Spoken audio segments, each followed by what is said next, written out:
I was just 18 years old when this happened. On my first St. Patty's Day as an adult, the girls and I went out for drinks, dressed in green, and partied past midnight. I couldn't have asked for a better time with them, but eventually, we had to go home. Being responsible, we took the train. The streets were already dead by the time we decided to make our way to the subway station. Once underground, we boarded the last train of the night together.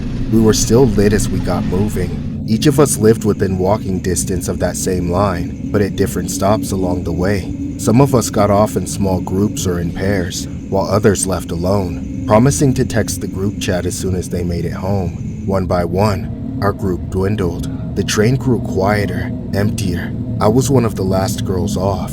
I left alone, waving goodbye to the few remaining friends that had stayed with me. The station was a ghost town. I got out of there quickly. I couldn't believe how late we had stayed out.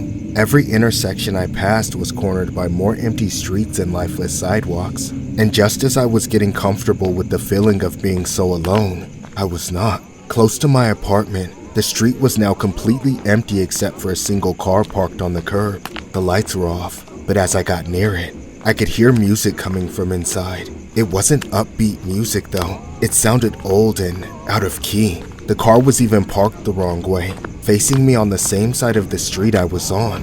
Despite everything odd about the car and how dark out it was, I didn't change course. That would only make me cross directly in front of it, which didn't feel any better than walking past it. So I decided to just step a few feet to the side and mind my business. As I walked past the car, the window slowly rolled down. Chills ran down my spine and I started to panic. I averted my eyes and picked up the pace, not wanting to make eye contact. I managed to walk past the car without being catcalled, but then a moment later, I heard the door open. There was no other car on the street. It had to be the same one, but I didn't turn my head to make sure. I just had to keep my cool. Don't look back, don't engage. You just had a little too much to drink, and they're probably way drunker than you. So just stop being paranoid and...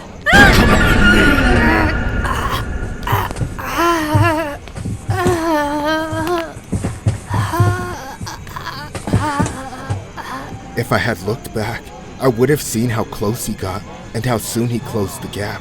I just didn't expect it. I never thought people would actually be so evil. My optimism didn't help me. The man kept me silent with a vice grip around my throat and dragged me all the way back to his car. By the time he took me there, I was so close to passing out I didn't have the strength to fight back. He had already overpowered me, and in that state, there was nothing I could do.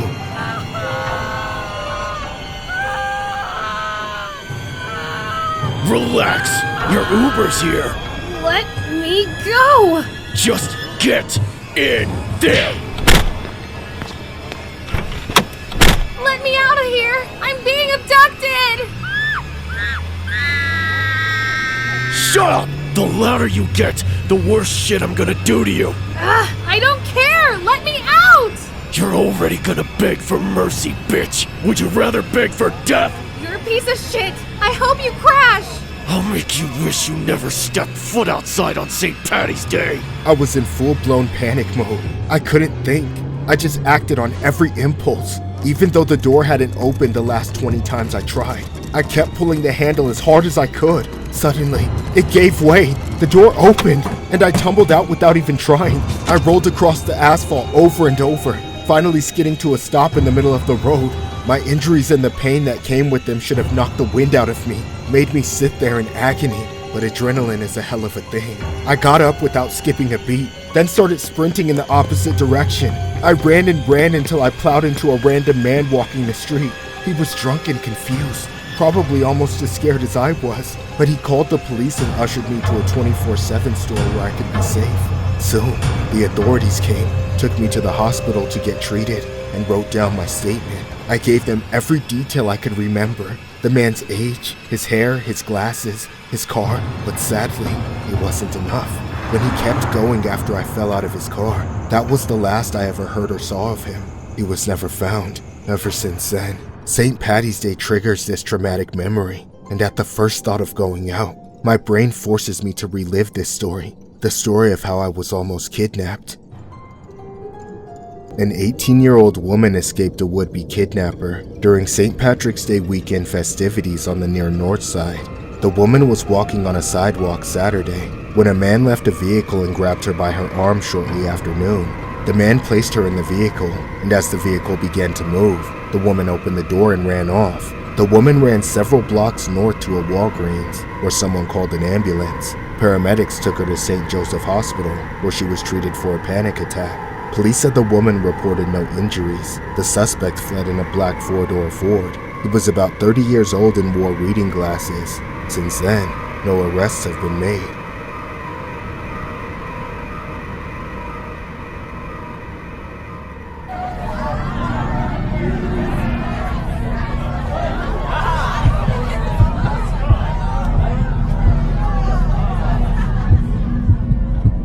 St. Patrick's Day might be the worst holiday. It brings out the worst in people, emboldened by copious amounts of alcohol and mob mentality. If you don't believe me, just know that I have proof. My work takes me all over. It's less common now, but years ago I would often spend more time living in hotels than I did in my own home. Usually, I spent the weekends working out of town. When my job was finished, I would head back to the city for the weekend. One day, I was on a bus heading back into the city after a long week. As we neared downtown, more and more drunk people started piling onto the bus. Even the street was filled with belligerent crowds, and for whatever reason, they were all wearing green. Oh, duh, I said to myself. It's St. Paddy's Day. Of course, I was hardly in the mood to celebrate. I was still in my work clothes, which were highly visible but didn't have a lick of green, and I was aching for a shower followed by about 12 hours of sleep. And yet, the closer we got to the heart of downtown, the more I got an itch. At a particular stop, I saw a bunch of St. Paddy's Day celebrators getting off all at once, so I figured this was the place to be. I stood up and stepped off with them, entering a wildly overstimulating environment. I hoped having a drink or two would help me loosen up, yet I was still overwhelmed. I tried talking to several people, but everyone was clicked up, and it all felt impenetrable. Realizing I was out of my element, I hunkered down at a spot at the bar and started drinking from their well. I don't know how much I spent that night, but it was a lot. By the time the bar closed, I was in deep, on the verge of blacking out. I had enough function left to pay my tab and get kicked out with everyone else without causing a problem, but that was about it. Right outside the bar, I stood among a crowd of assorted drunks, mostly in groups, as I staggered back and forth alone, trying to figure out how to get home. While there, I caught a sight of a specific group of men who had already noticed me. I could hear what they were saying, and I could see them scowling at me, but I knew I wasn't able to interact properly, so I tried to ignore them. Hey, buddy, what are you looking at? Don't look away now, bro. We're talking to you. Yeah, come here. Can you believe this guy? Taking up space at the bar all night, and he's not even wearing green. I think he should get what he deserves. As wasted as I was, I knew those guys wanted trouble, so I turned my back and started walking away, then managed to order myself an Uber. Unfortunately, it was going to take 10 minutes to get to me. I figured I could circle the block a few times until it arrived, but I had a problem. I was being followed. Those jerks from the bar weren't finished. I kept thinking if I just ignored them, they would give up, but they were getting closer and meaner with every second. When I finally looked back, I was just in time to see the fist coming for my face. I fell onto my back, putting my arms up to stop what's coming, but nothing I did or said was going to stop that gang of scumbags from beating the life out of me. Wear green next year, you stupid tourist! Stop, please! Stomp his throat! Shut his bitch ass up! No! Stay out of our city! Ah! Soon after the beating began, I went unconscious. Being drunk only made me more defenseless, and it kept me under for hours. When I woke up, it was morning. I was stripped naked, and everything on my person had been stolen. There was no sign of the men who attacked me. They dragged me behind a dumpster in a filthy alleyway so nobody would find me, forcing me to crawl out into the street, naked, begging for help. Passerby threw some clothes over me and called an ambulance. I was treated at the hospital, and as I spent the next few days recovering, I started to at least consider myself lucky that I survived with only minor injuries to my body. But that wasn't all. Next week, at work, I got a text from a family member I hadn't spoken to in a long time. They had come across a video of me online. It was from the attack. I had no recollection of being filmed, but I got to watch it clear as day along with millions of other people. As those men continued beating me, even after I'd gone unconscious, they took everything off of me, laughed at and insulted me, and did it with pure and utter joy. I felt absolutely humiliated. It took months and the hard work of internet strangers done in good faith to identify and arrest my attackers. Not all of them were found though. Some of them are still at large. Ever since then, I have loathed St. Patrick's Day. The attack, which police say happened on March 18th after St. Patrick's Day celebrations, was captured by at least 2 cameras, went viral. Onlookers laughed and did nothing to help, as a man was beaten, stripped, and robbed on the street in Baltimore.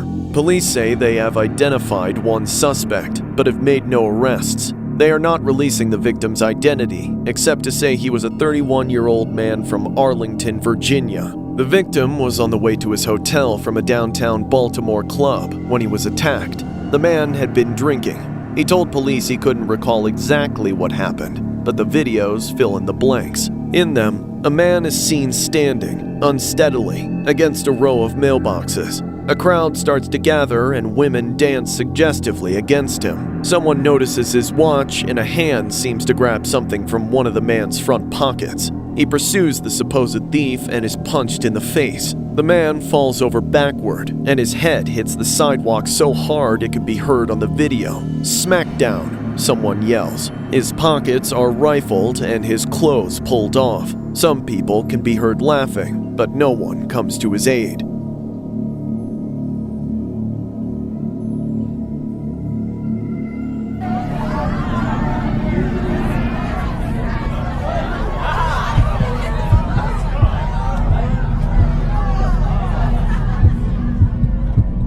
On the night of St. Patrick's Day, I stayed in. I was in bed and just couldn't sleep. I tossed and turned for what must have been hours. I kept drifting on and off, but then, suddenly, a searing pain ripped through my arm. I shot up and clutched the wound, a deep gash running down the length of my forearm. I looked up and saw my door wide open. Loud footsteps were banging down the hall, like something was running away. Someone had to be in my house. I reached for my phone to call the police, but it wasn't connected to the charger. It was gone. They must have taken it. It was at that very same moment I realized nobody was supposed to be home that night. I couldn't just sit in bed and wait to bleed out, or for whoever broke in to come back. I had to get up and do something about it. I stood up, nearly falling over. I turned my attention to the open door. I couldn't hear the footsteps anymore, but that didn't mean they were far. Quietly, I crept over and stopped just before going through, slowly leaning over to peek my head out into the hall. It was dark, though it seemed empty. But then, I heard this tortured sound. It was distant, but still in the house. The basement. It had to be. But what the hell was it? It was half like a dying animal roaring in pain and half like a person screaming. In spite of my fear, I forced myself out of the room, then carefully made my way downstairs. I started to walk to the front door, but I saw something out of the corner of my eye. The door to the basement was open. A light down there was flickering on for just fractions of a second at a time, blinking spastically. I walked to it, found the switch, and tried to turn it off, but nothing changed. The light kept on flickering. And down there, somewhere, was a quiet voice. I couldn't tell if it was crying, laughing, or whimpering, but it sounded scared. And then a thought hit me. It could be someone in my family. They could have come home early and got attacked. There was a good chance they were worse off than me. I had to go and check on them. And when I reached the bottom, I saw them. They weren't a burglar or a family member. They were something else. In the middle of the basement floor, facing away from me under the flickering light, was something I could only describe as a leprechaun. I stood there in shock. I blinked, rubbed my eyes, pinched myself. But it was still there. It looked small but not harmless, like a human, but far from healthy. Without a good look at its face, I couldn't be sure of anything. Hello? What are you doing down here? What are you... It turned to look at me over its shoulder. That thing couldn't be human. Not a chance. I felt skewered by its eyes, unable to move or speak. I couldn't even look away as it began to grow. It didn't happen naturally. The bones and flesh of this creature broke and stretched over itself again and again as it grew to match my size. It turned its body to face me directly, beginning to tower over me. It never fully stood up, but hung from one hand gripping the rafters, then reached out to me with the other. The hand wrapped around me and drew me in closer, as its jaw began to smile and unhinge itself, making room for me to fit in. I couldn't close my eyes, scream, or fight. I was completely paralyzed. The inside of its mouth with jagged teeth was the last thing I saw, right before I felt it pulsating and pushing me down with wet, rotting flesh, piercing and tearing into every inch of my body. For a brief moment, I thought I reached the bottom of the leprechaun's stomach and found it to be the same as my bedroom, like I was already in hell and doomed to repeat this over and over. But no, it couldn't be. It was just a dream, the most awful, agonizing, and haunting dream of my life. And yet, when I looked down at my arm, it wasn't bleeding anymore, but there was a mark in the same spot, a scar in the same shape as the wound. Nothing like that had ever been there before.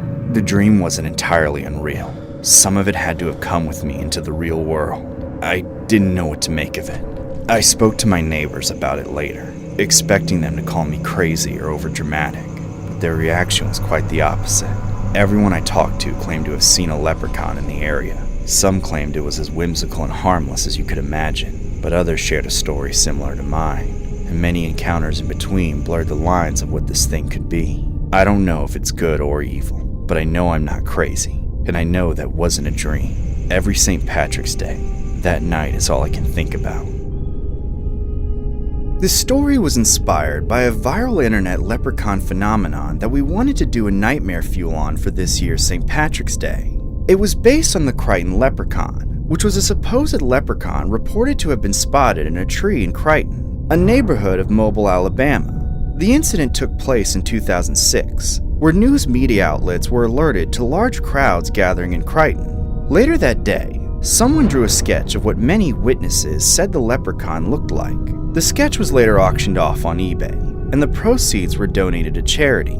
The piece was aired on 2 different newscasts, which ended up going viral, and turned into some of the internet's earliest viral gold.